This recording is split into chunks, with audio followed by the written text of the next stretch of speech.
Like many of the other EdTech forums that I've had the opportunity to attend, I thought that EdCrunch was rich in content, but also in networks. What I love about these types of conferences, especially the ones that happen all around the world, is that they bring a diversity to the knowledge community. So that being able to interact with people from all over the world who have all sorts of expertise was very beneficial to, I think, anyone who attended, and certainly to me as a first-time attendee. I had a great time.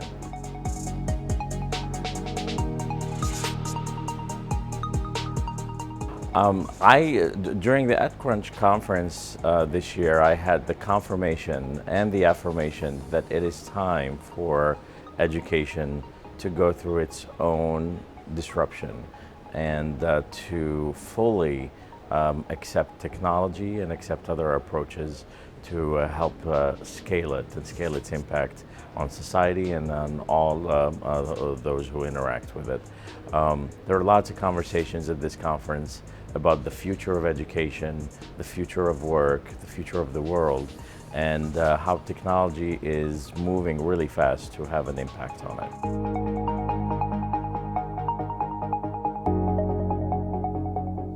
3 words to describe EdCrunch, that dynamic diversity, which I loved. I love this aspect of it, is that there are just people from all over the world, and futuristic.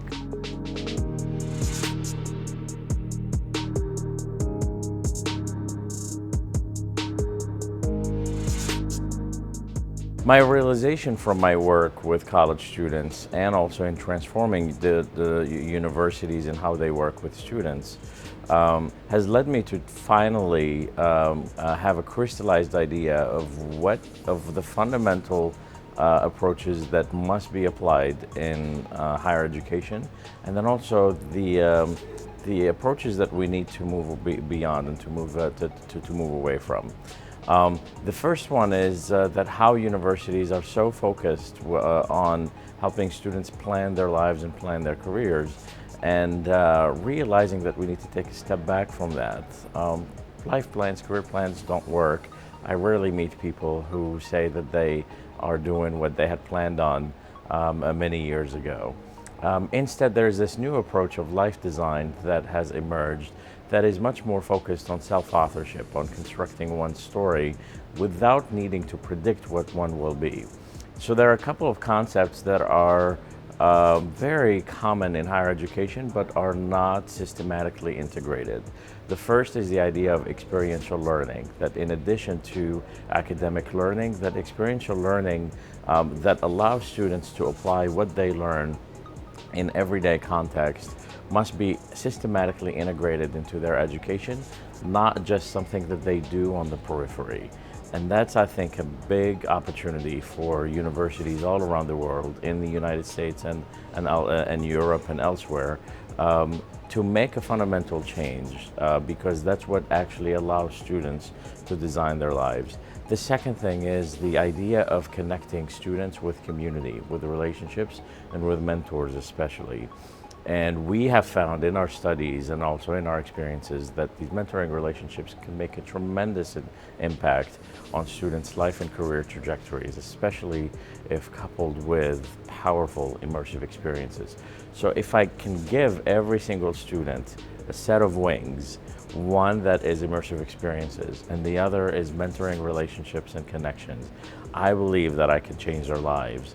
And the challenge today in higher education is that these wings are really available on the periphery of their academic experience and are often missed by most students. And it's typically the most privileged ones who have their own connections, who have learned how to engage in immersive experiences on their own. Those are the ones who get them. Our responsibility in higher education today in the United States and all around the world, in Europe, I think in Russia, based on my conversations this week, is to put those opportunities in the hands of every single student. And the way to do this is by rewiring how higher education works, and by creating systematic integration of experiential learning and of mentoring in everything that we do technology can be a great way to do this, but also rethinking curriculum and rethinking our systems. I think it's possible, and I think it's our moment to do it.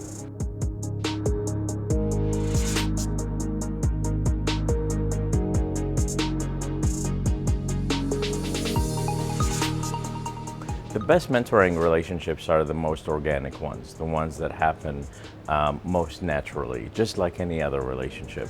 But in order to allow for organic relationships and organic mentoring to occur, you have to engage in community and in experiences that increase the likelihood of you, students, of meeting people who can serve in those mentoring relationships for you.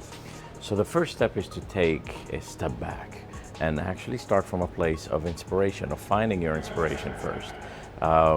Before you go searching for a mentor, you want to know what kind of mentor you want and what type of relationship you want. So you want to start from identifying what inspires you first. I work with students, and I encourage all students to start there. Don't obsess so much about who you will be and what you will do the rest of your life. In fact, I encourage people to stop asking that useless question, what should I do with my life? It's not going to get you anywhere. Instead, ask what has inspired me lately or what inspires me today. Identify that, and then your next move must be an audacious one. Because once you find what inspires you, you're naturally a little bit scared, nervous, because in order to turn that inspiration into action, it requires some risk taking, and it's a little bit scary. If you feel that way, that's a good sign. That means you're on the right path, and it's time for you to make an audacious move. And your audacious move can be engaging in an experience that aligns with that level of inspiration, engage in a community, and by doing these things, you will naturally connect with people who have the same passion, who have had the same level of inspiration. That alignment alone will allow you to meet with people who can eventually turn into mentors. So the best mentors are the ones who you meet in your internship, when you volunteer, when you study abroad, when you are fully engaged in a research project, in a course. It could be your faculty, it could be your boss, it could be a friend or a parent of a friend. It must be somebody who knows a lot about your area of inspiration, so they must have expertise, but most importantly, it must be someone who has access to networks, who knows people and is willing to share those networks with you. Once you identify them, I encourage students not to ask right away, will you be my mentor? That will scare the person a little bit. Start first by getting to know the person and ask for maybe a 30-minute meeting to talk with them, and then continue to nurture that relationship, and most importantly, give back to that relationship. Don't approach mentoring from a taker perspective. It's not just about you taking. Give and contribute to that relationship and find a way to add value to it for the person. So you have to listen to them too and identify what interests them and see if you can also add value from that perspective. A relationship that's based on give and take will always grow. And then eventually, after several meetings, you can make the ask and ask the person if they would formally mentor you and create structured meetings and have actual expectations for both partners on how to approach that mentoring relationship. If you do this right, that mentoring relationship can be transformative in your life. So that's my advice to all students.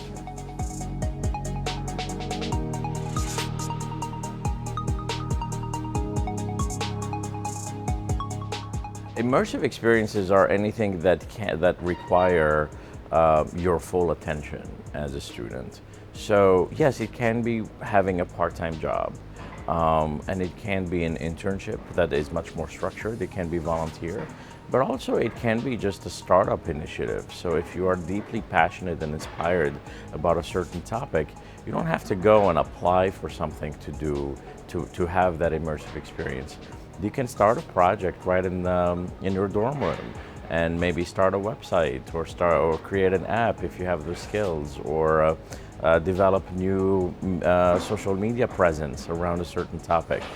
I have seen students who have created a full immersive experience for themselves, all with just a hashtag. You know, they created an interesting hashtag, and then they developed a community, and then it goes into somewhere.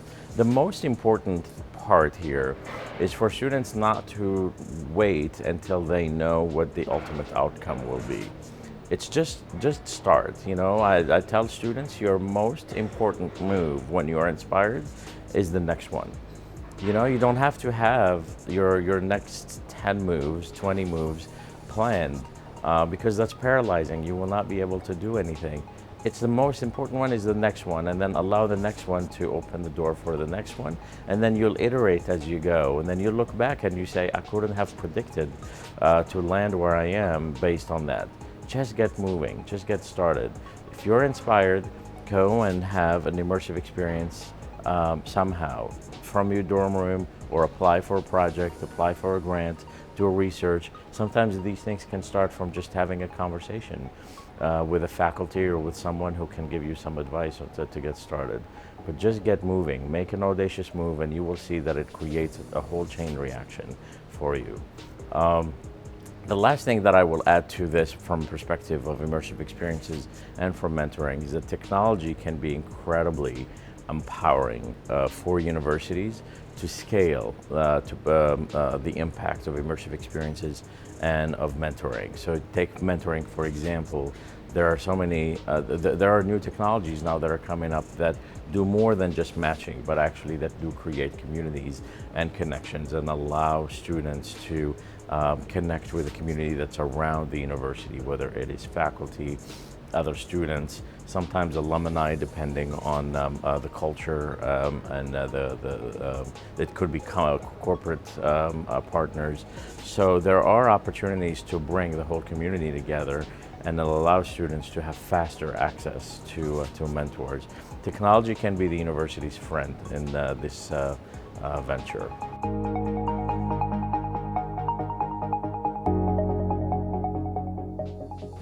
So whenever you are opening the network and you're expanding the students' connections beyond the official ones with faculty, for example, or with administrative staff, and you say we want you to connect with mentors as part of your education, not as just a side thing, you are essentially exposing also the university to the risks that come with allowing the community to be involved in the education of students.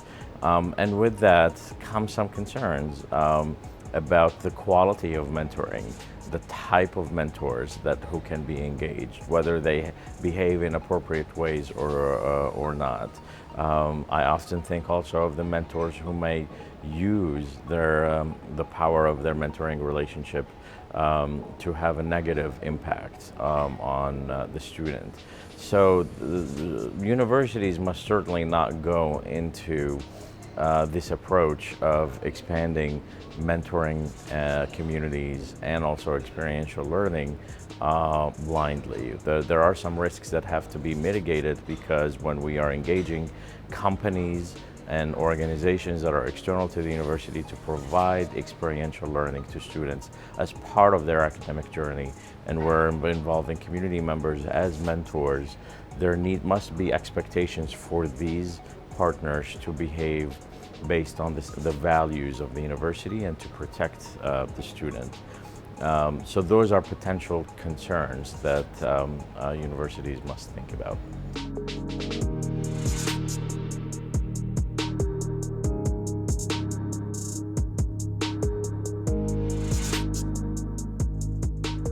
I meet with countless students who have the same types of stories. They go to an internship and then they come back changed, and they realize that they want to make a change in their life trajectory, or they've had a consequential conversation with a mentor. I will just give you my own life example, which has been one of making audacious moves after every moment of inspiration. When I went to college, I actually left my own home country and went and studied in a country I didn't know, in a culture I didn't know, in the language I didn't know that I had to learn. And that was a big, massive, audacious move that was based on inspiration because I was inspired by the world and about trying to discover what the future was about and about learning. Um, and when I was an international student, I know that I engaged in working on campus. Those were the things that I needed to do, not because I thought I must have immersive experiences, but because I needed money. So working, but somehow I lucked out and I got campus jobs that absolutely aligned with areas of interest, these immersive experiences. And a few people who have truly mentored me and given me the best advice helped me crystallize my ideas and my interests. And I realized then that I wanted to work in higher education. I wanted to work in universities. And these people have become really powerful allies and mentors and have opened doors for me. All of this was possible because I started from a place of being inspired. I followed through with audacious moves, and I gained experiences, and I allowed mentors to impact my life. So this was my own personal story, and I can see it in the thousands of stories of students who I work with. Frankly, in the United States, but also in other countries. And I've done some consulting projects in other countries in Asia and in Europe, where I've seen the impact of the same level of thinking on those students. So these are certainly universal concepts that can be applied regardless of cultural barriers or socioeconomic barriers.